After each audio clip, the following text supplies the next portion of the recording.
Hi there, it's me, Crystal. So I wanted to film a writing update because I thought it would be fun, but I tried to film this yesterday and apparently I have a lot of writing baggage and everything just got like really convoluted and complicated. And I'm like, it's not that difficult, okay? It's really quite very simple. So let's get into the writing update. Also, I'm a little distracted because I made a pot pie from scratch. I mean, I didn't make the crust from scratch, but some of it spilled into the oven and it was just a little bit, but that little bit burned. And so now there's smoke everywhere and I can smell it and I can kind of see it still.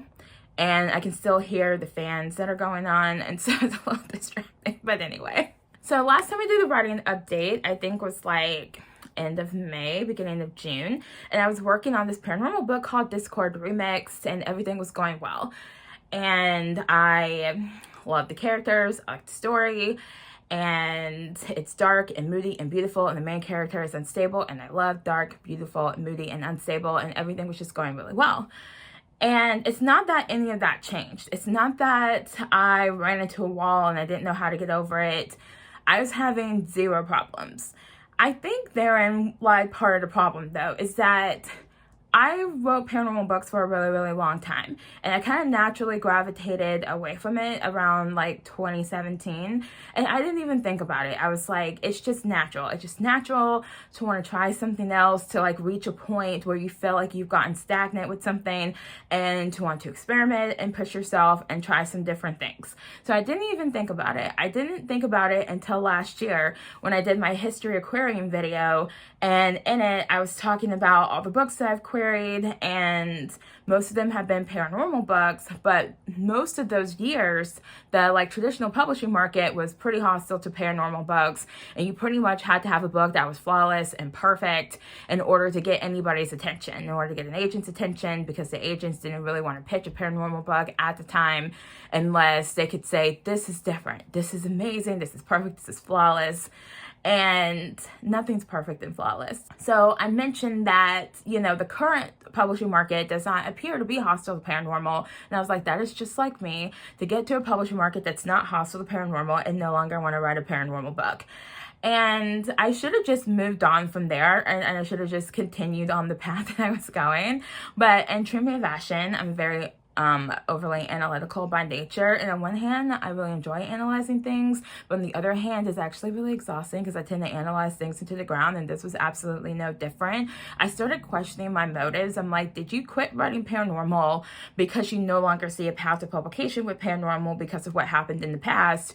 Or do you just like really don't want to write paranormal right now? Because if you really don't want to write paranormal, obviously that's super fine. Either way, actually, it's fine. But in my head, I felt like the only acceptable reason was for me to just not be in the paranormal season with my writing. And so that therefore I could give myself permission, and I could feel my conscience clear, and I wouldn't feel guilty for abandoning all these projects, right? And I know it seems really silly to say that I feel guilty for abandoning projects, but I get really attached to some of my ideas, and I get really attached to the characters, and I love them, and I spend a lot of time with them, and I spend a lot of time thinking about them and brainstorming and plotting and planning and writing. And so for me to have all these stories that I have abandoned, sometimes you look at this pile of abandoned stories and I'm just like, that's a little sad.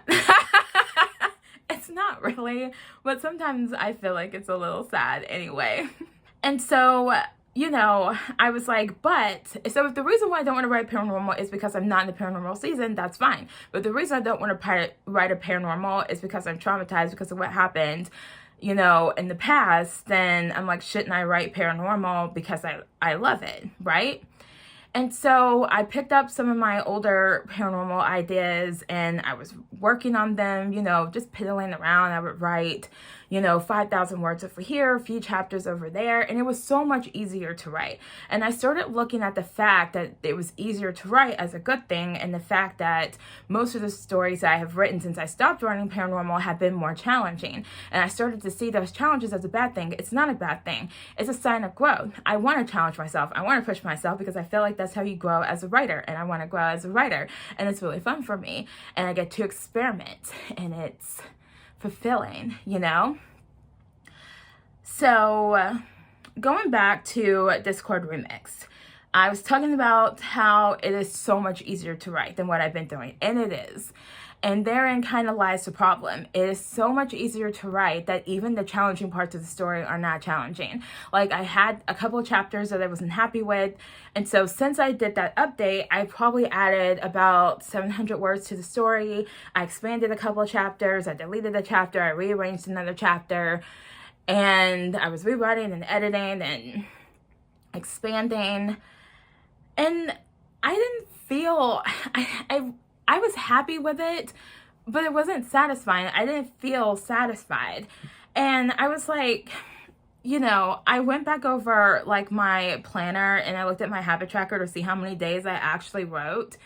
In like a 3-week period, I think I touched Discord Remix like 3 times. And one of those times I was really just like doing some very light editing. And I said to myself, I'm like, you clearly don't want to write this book. And I kind of think of it as like a writer's cup, right? Like, you have this like creative cup.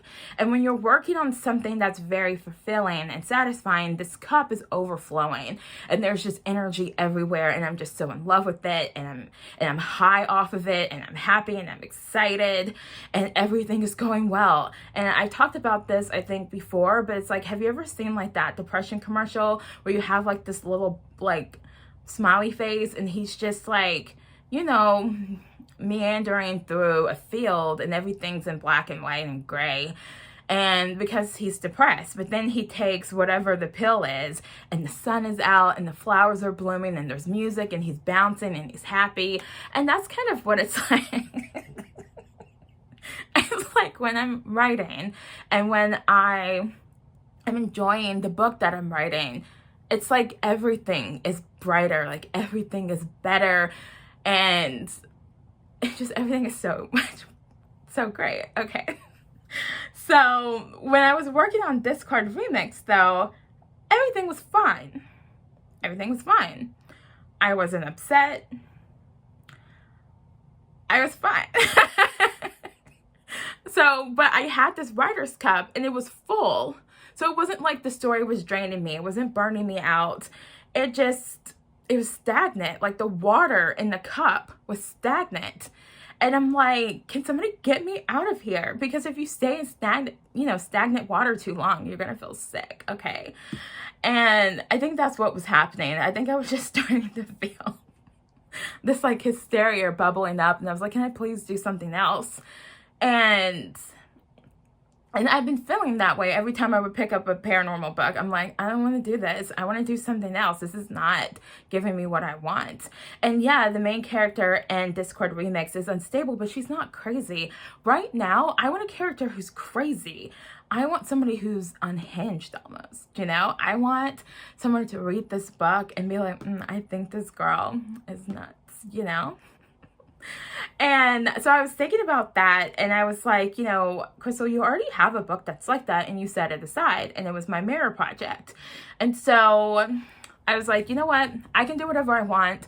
If this is not what I want to do right now, I need to stop feeling guilty about it. I'm just setting it aside, okay? And if that's forever, then it's forever. And if it's not forever, then it's going to be right there when I'm ready for it, okay? I feel like sometimes we can just be like writers, like creative people, we can just be like really dramatic about our stuff. But anyway, I'm like, I can do whatever I want. And right now, I want to work on my mirror project. So that's what I'm working on right now. So let's talk about that. When I left off on my mirror project, like I said, I think it was about the beginning of April, I had about 8,500 words, I think. And I was having the time of my life. Writer's cup was overflowing. I was getting high off of it. I was like, yeah, this is so great. This is what I want. Okay. So I was working on it, and I have like, I call it mechanical stuff, but you have things that you need to sort out by a certain point in the story because it's going to affect the entire rest of the book. And so I had some mechanical things, and it just like, it didn't feel right. It wasn't working for me, and I couldn't quite figure out how to fix it. And so I do what I normally do. I'm like, that's fine. Set the story aside for a few days, take a break, watch a movie, whatever, you know. But while I was doing that, I was like, but I really want to write right now. And so that's when I got the idea to do Discord Remixed, which is basically a rewrite of a couple different ideas that kind of just wove themselves together. And so I started working on that, and then in true me fashion, because this happens to me a lot, I stall on something, I set it aside, I pick up something else, and then all of a sudden I immediately figure out how to fix the problem. But at that point, I was working on Discord Remix, and so I was like, I'll just wait until this is done. But the problem is, I don't ever know how long it's going to take me to write a book. The fastest I've ever written a book is 3 weeks, and that has only happened one time. I think there was another time I wrote something in about 3.5 weeks, but it may have been 4 weeks. I don't quite remember anymore at this point. But that is not normal. That is way, way faster than normal, than average for me. The longest it's ever taken me to write a book, to write a first draft, is 11 months. And that is also not normal. That is way longer than normally takes me to write a book. My average is like 3 to 4 months. And so I was like, if it takes me like 4 or 5 months to finish Discord, can I wait 4 or 5 months to get back to my mirror project? And the answer was just no. So I was like, yes. We're not going to do this. We're not going to wait this long for a story that's kind of pushing at me and saying, hey, you kind of left the mess over here. Can you fix it? I don't like messes. So back to my mirror project. And if you didn't see my last video, mirror is my placeholder title because I have to call it something so it doesn't get lost on my computer. I don't want to call it just book or just like weird horror book. I like to call it something. So I'm calling it Mirror, my mirror project, because there's mirrors in the book. Otherwise, it's funny to me. But anyway, when I left off in April, one of my fixes for the kind of mechanical issues I was having was to add a second point of view. I was like, this would be easier to navigate if I had a second point of view. And we don't want to do things because it's easier. We want to do things because it's going to be best for the story, right? Well, as soon as I decided to add that second point of view, I lost all interest in writing the story. I was going to add the second point of view starting in chapter 3. And so I had copied and pasted chapter 3 into another Word document. And then I was just going to rewrite it from there. And then I didn't even try. Just the thought of it, I was like, no, I don't want to do that. And so I set the story aside while I figured stuff out. And immediately I was like, we're not going to add that point of view. The whole reason why I want to write this book is to write it from the point of view that I started with. It's giving me life. This other point of view is not going to give me life. So once my focus was shifted to Discord Remix, I realized that the problem I was having with my mirror project is that I was bringing in, I'm just going to call it a little bit of mad science. And the mad science elements were not meshing well with the energy of the book. And so I'm like, I have to take them out. And so I'm like, can you do this without those elements? And I was like, you're going to have to, because those elements are not working. So when I picked the book back up, I had a hard time letting those elements go because I really don't like rewriting. It feels hard and it creates a mess, and I don't like messes. And if the writing feels hard and I feel like I'm doing something wrong, and I realized that there was no such thing as me writing a book that does not feel hard at some point. And at this point, I'm like, you've written enough books. You know what's going on, okay? This just happens. A mess happens at some point. It's not gonna fix itself. I have to fix it. So initially though, I added about 1,000 words, trying to keep the mad science but tone it down. And I'm like, no, it does not feel right. It just is not working for me. And so I took a couple of days off. I took the weekend off. I watched a movie or two. I don't know. And it's Monday and I'm thinking about it and I'm like, yeah, just take those elements out. You can do this. You can totally do this. You know, I hyped myself up. I got home and I'm like, you know what? No TV, no nothing. I pull out my computer and I'm like, we're just going to fix it. And I work on that story for several hours until about 1 o'clock in the morning. And I got all those elements taken out. I got a character taken out. I replaced it with somebody else. I did some rewriting, I did some moving around, I did some editing, and it's like, oh my gosh, this is so much better. And then I was really high off the work. I got so high off of the work, and I added about 5,000 words to the story. And yeah, I got all that stuff fixed. And so now I'm like, now I can just write the rest of the book and all that stuff is sorted and it makes sense and I'm happy with it. And this is good. So, as of the filming of this video, I've added a total of about 10,000 words to the book. My document is at about 19,500 words. And about 700 words of that is like a little baby outline that I have of just where do I want the story to go and where I see the story going. And yeah, I'm like, I can do this and this is fun and I want to see this stuff fold out. And so that's what's going on. I don't know why this is making me laugh. But anyway, yeah, so I'm working on my mirror project. I'm calling it a weird horror because that's what it feels like in my head. And yeah. So that is my current work in progress. But in other news, because I was thinking about all this stuff and I was thinking about so much stuff, I was thinking a lot about Down Into This Madness, my psychological horror that I wrote in 2023, and I was thinking a lot about Artificial, my sci-fi horror that I wrote last year. And I had gone back and forth with calling both of these like suspense books because sometimes there's a fine line between like suspense and horror. And I talked about this before. I'm not the best at labeling my books. I'm just not. And sometimes, I get insecure calling my books horror because it's not the kind of horror that's going to make you afraid to turn your lights out at night. It's not the kind of horror that you're going to get in bed and then turn the lights off and then you need to pee and you feel like you got to turn all the lights back on to get out of bed because you're afraid something's going to crawl out from under your bed. It's not like that. I write the kind of horror that it's just unsettling. It's disturbing. There's something in it that is unsettling and disturbing and that makes you uncomfortable to think about, but in a fun way, And that's definitely horror. But I guess sometimes because it's not scary, then I just have a lot of I just get really insecure sometimes. So when now I did query Down to This Madness as a horror book, but I initially queried Artificial as a sci-fi suspense with horror elements.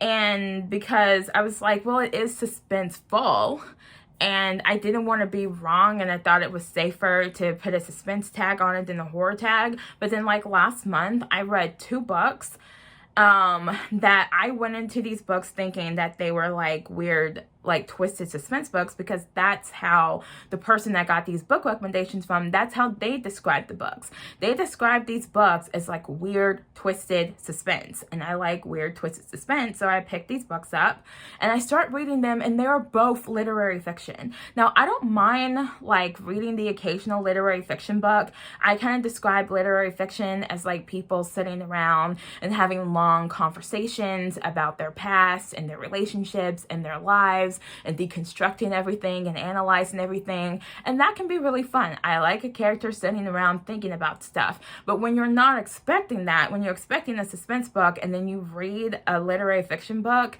it's bad. Okay? And I end up hating those books. And this has happened to me a few times now. And then at least 2 of those cases, I probably would have liked those books had I known they were literary fiction when I picked them up. And so I was thinking about how important it is to get as close as possible to what I'm doing. And the whole time I was writing Artificial, I meant for it to be a sci-fi horror. And so I wrote it that way. And I'm very comfortable writing horror. And I think I'm good at it, right? And I really like that book. And objectively and subjectively speaking, I think it's a good book. But when I queried that as a suspense book, I got some feedback from an agent. And she was talking, when she parroted my book back to me, on what she thought I was doing, it didn't sound at all like my book. And on one hand, I was like, okay, either I'm so bad at explaining myself or I labeled it wrong, right? And then on the other hand, I'm like, it's also possible that's because she read the one suspense book that I did write that I struggled with. it's possible that she was still thinking about that book and she was comparing Artificial to that suspense book, and she thought I was pretty much doing the same thing when really I wasn't doing the same thing. And so on one hand, it could be on my side where I'm just super bad at explaining myself, which I don't think I am. And so in that case, it would be a labeling issue. I just mislabeled the book. And so she went into it thinking, expecting a suspense book, and instead she got something else, but she didn't realize she was getting something else. And so she was just thinking about all the ways it's not like a suspense book, you know, or it's none of those things. And it was just her comparing that book to my suspense book and being distracted by that. And it's possible it's a combination of the labeling issue and her comparing Artificial to the previous book of mine that she read. And so I was thinking about that a lot, and it has prompted me to send some more queries out. And on one, okay, so I know I keep saying on one hand. On one side, I'm like, go ahead, send some queries out. I'm super high off writing right now. I feel really good, and I really like this book, and I think it's good, and I really like Down to This Madness, and I think that is good, you know? And on the other side, I'm like, why are you doing this to yourself? Are you trying to ruin your good mood? Are you trying to get rejections back and then ruin the entire rest of your year, and you don't make any more videos, and you don't do any writing, and you just fall into a crevice where you cry for 3 months? But I don't think it's going to be that bad since I've already gone through, you know, a round or 3 of querying these books. So I think I'll be fine. I only sent out 1 query for Down to This Madness, and that's because I did exhaust my list to a point. But I did see this one agent who I did not query, and I don't know if it was because she wasn't open at the time, or if it was because she used to be at a different agency and I queried somebody else, and I just don't want to like query everybody at the agency. I just don't feel comfortable doing that, even though I know some people do that. I've not been comfortable. I get paranoid. Anyway. So I saw that she was open, and she said she likes retellings, and she said she likes Harley Quinn. And I literally described Down to This Madness as Alice in Wonderland meets Harley Quinn and the Joker. And I was like, I have to try. I have to try. She says she likes these things. It's worth a try. Okay. And then, so I only sent 1 out for that. But then I sent 10 queries out for Artificial. And that's because the whole reason why I started querying was, 1, yes, I was high off writing fumes, but also, like, I was watching Authors Anonymous for probably the 50th time. I just really like that movie. It makes me feel like I'm around writers. It makes me feel like I'm around people who understand. And I just find the movie really satisfying and quaint and funny. So I was watching Authors Anonymous for the umpteenth time, and I was thinking, you know, you should check and see if there are any agents that are open now that were closed in the fall. And I was like, why are you trying to send queries out? You've been writing too much, right? No such thing, by the way.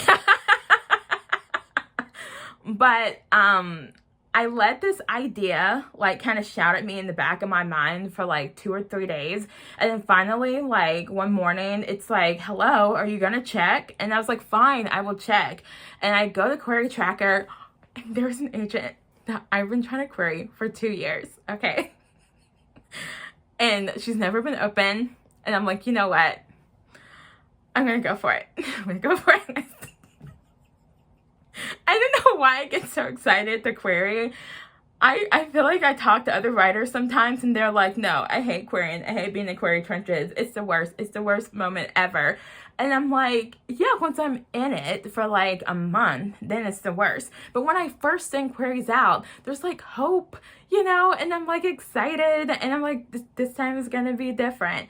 I mean, so far, it really hasn't been that different, but like, I always have hope for some reason, and I wish I'd stop, but I can't. Anyway, so I sent her a query, and I'm like, well, while I'm here, you know, let's send out some more queries. And so I ended up sending out 10 for Artificial, and we'll see. Okay. I will do an update when I feel like it's over. And yeah, but for now, I'm not thinking about if I'm going to query my Mirror project or not. Right now, I'm like, let's just write this book and see how it comes out and see if we love it. And then if we have to query, because I always hope I don't have to query, you know, but if I do have to query, then we'll cross that bridge when the book is done. Because right now, I don't want to think about querying this book. I just want to enjoy myself. But that doesn't mean that I can't query something that's already finished that I still like. So that's the full writing update. That's what's been going on. And this is what happens when I'm writing. I all of a sudden think it's okay to send queries out again. But anyway, I am going to wrap up this video and enjoy my chickpea pot pie that I made. And I think the smoke has cleared out. So, so that's all for this video. And I will see you guys in another video. I don't have any plans for the next video. I do have like a LitJoy crate, and it looks like it's going to be a pretty good crate, and I got both books, and I don't normally do that. So if that comes in, I mean, it will come in at some point, but when that comes in, I might do an unboxing for that, because I think that would be really fun to unbox that. But other than that, I will see you guys in the next video, and shouldn't be too long, but I don't know. We're just taking things one day at a time, 1 week at a time. So I will see you guys later, and I hope you are enjoying your life and having a good summer and whatever. I'll see you next time. Bye.